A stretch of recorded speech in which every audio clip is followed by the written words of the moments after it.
اعوذ باللہ من الشیطان الرجیم بسم اللہ الرحمن الرحیم۔ لنگڑی شہزادی نگار بانو بہت ہی حسین و جمیل تھی۔ وہ بادشاہ کی واحد اولاد تھی۔ بادشاہ اور ملکہ اس کی خوبصورتی اور خوبصیرتی کی بنا پر اس کو بے حد چاہتے تھے اور اس کی ہر خواہش پوری کر کے اسے دنیا کی ہر نعمت و آسائش دیتے تھے، مگر اس میں ایک جسمانی عیب بھی تھا۔ وہ ایک ٹانگ سے لنگڑی تھی جس نے اس کے حسن کو گہنا دیا تھا۔ اس عیب کے سبب اس کا ابھی تک کسی ملک یا ریاست سے کوئی بڑا رشتہ نہ آیا تھا۔ لنگڑی نگار بانو بچپن سے ہی لنگڑی نہ تھی، بلکہ اس کے ساتھ ایک عجیب و غریب واقعہ پیش آیا جس کے بعد وہ معذور ہوئی۔ ہوا یوں کہ ایک روز شہزادی محل میں اپنی سہیلیوں کے ساتھ کھیل رہی تھی کہ جھاڑیوں میں ایک ناگن، جو اس وقت ایک چھوٹا سا بچہ تھی، باہر نکل آئی، جسے دیکھ کر شہزادی کی دوسری سہیلیاں بھاگ گئیں، مگر نڈر نگار بانو نہ بھاگی، بلکہ اس نے آگے بڑھ کر ناگن بچی کو پاؤں کی ایڑی کے نیچے کچل دیا۔ رات کو جب وہ سو کر صبح بیدار ہوئی تو اس کی وہی ٹانگ جس سے اس نے ناگن بچی کو کچلا تھا لنگڑی ہو گئی۔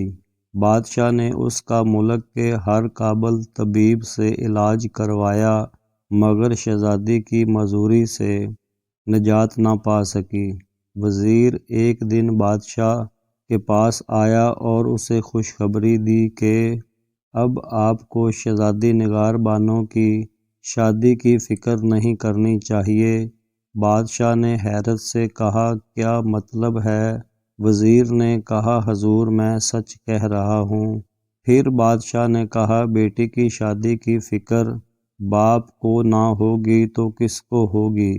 بادشاہ سلامت، میرا یہ مطلب نہیں، بلکہ آپ کے لیے خوشخبری ہے کہ شاہی نجومی نے ذائچہ نکال کر بتایا کہ جلد ہی شادی ہو جائے گی۔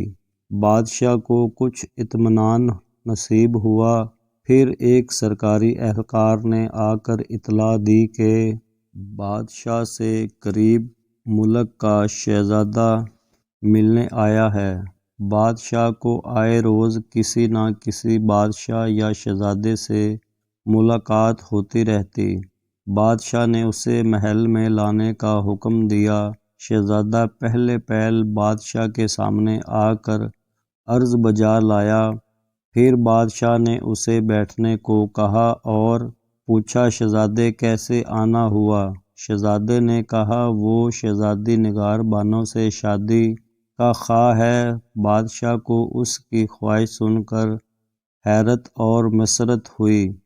ابھی اس نے اپنا جملہ مکمل ہی کیا تھا کہ دروازے کے اندر سے دھواں محل میں داخل ہوا، اور پھر جب دونوں غائب ہوا تو ایک طاقتور اور بھیانک جن ظاہر ہوا۔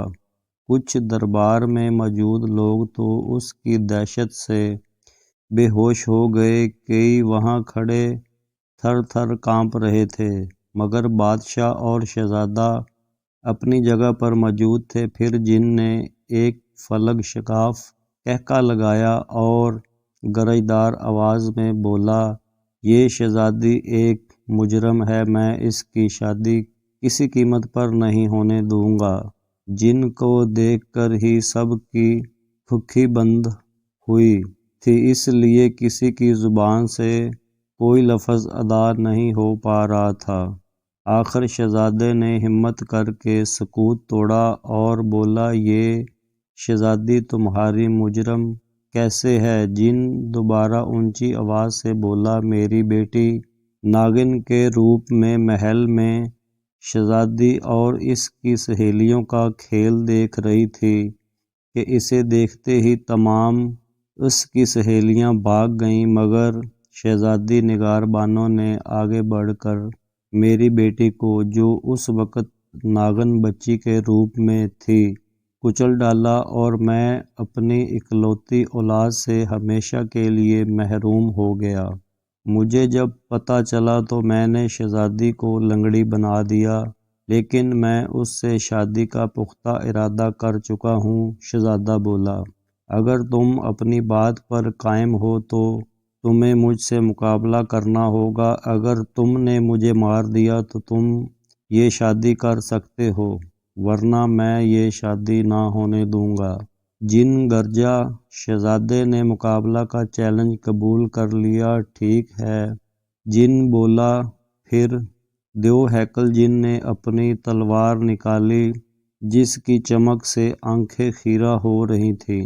اس نے شہزادے پر وار کیا۔ شہزادے نے بڑی پھرتی سے یہ وار اپنی ڈھال پر روک لیا۔ پھر شہزادے نے ایک زوردار وار جن پر کیا مگر وار خطا گیا۔ پھر دونوں میں زوردار مقابلہ شروع ہو گیا۔ ہر طرف تلواروں کے ٹکرانے کی آوازیں گونجنے لگیں۔ جن ایک ماہر تلوار باز خود کو ثابت کر رہا تھا اور ایسے ماہرانہ کرتب اور داؤ پیچ دکھا رہا تھا کہ جو اس سے قبل کسی انسانی آنکھ نے نہیں دیکھے تھے، مگر اس کے مقابلہ میں شہزادہ بھی بڑی مہارت سے اس کے مقابلہ پر ڈٹا ہوا تھا اور اپنے فن کی داد لوگوں سے حاصل کر رہا تھا۔ پھر ایک موقع پر شہزادے نے یہ دیکھتے ہوئے کہ جن کو شکست دینا اتنا آسان نہیں، اللہ اکبر کا ایک بلند آواز نعرہ بلند کیا اور اس پر تلوار سے پوری قوت سے ایسی ضرب لگائی کہ جن کی تلوار کے 2 ٹکڑے ہو گئے اور جن لڑکھڑا گیا اور زمین بوس ہو گیا۔ شہزادہ چاہتا تو اس موقع سے فائدہ اٹھا کر جن کا خاتمہ کر سکتا تھا، مگر وہ ایک بہادر نوجوان تھا اور بہادری کا مظاہرہ کرتے ہوئے اس نے جن کو تلوار کی پیشکش کی اور اپنی تلوار واپس میان میں ڈال لی۔ جن ہانپتا ہوا بولا، تم ایک بہادر اور با کردار نوجوان ہو۔ شہزادہ بولا، شہزادی نگار بانو کوئی مجرم نہیں، اس کو نہیں معلوم تھا کہ ناگن کے روپ میں یہ جن زادی ہے، وہ بالکل بے قصور ہے اور بے قصور کو قصوروار نہیں ٹھہرایا جا سکتا۔ مجھے تمہاری بیٹی کی موت کا بہت افسوس ہے۔ اکلوتی اولاد کے جدا ہونے کا دکھ صرف دکھی ہی محسوس کر سکتا ہے، کوئی دوسرا اسے الفاظ میں بیان نہیں کر سکتا۔ تم سوچو، اگر کوئی تمہاری بیٹی کے ساتھ نادانستگی میں برا سلوک کر بیٹھتا تو کیا تم اسے قصوروار سمجھتے؟ یہ شہزادی بھی بادشاہ کی اکلوتی اولاد ہے، کیا اسے اذیت دے کر تمہاری بیٹی واپس آ جائے گی؟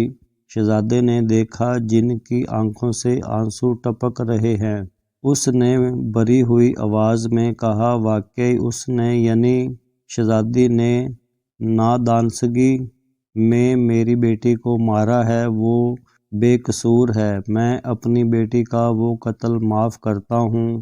تم شہزادی سے شادی کر سکتے ہو، اب ہمیشہ کے لیے یہاں سے جا رہا ہوں۔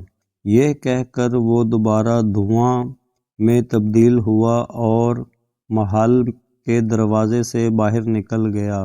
شہزادے کی شادی شہزادی نگار بانو سے ہو گئی اور اس کے بعد وہ جن کبھی نہیں آیا۔ شہزادی بھی دوبارہ سے تندرست ہو گئی کیونکہ جن نے اپنے عمل کو واپس لے لیا تھا۔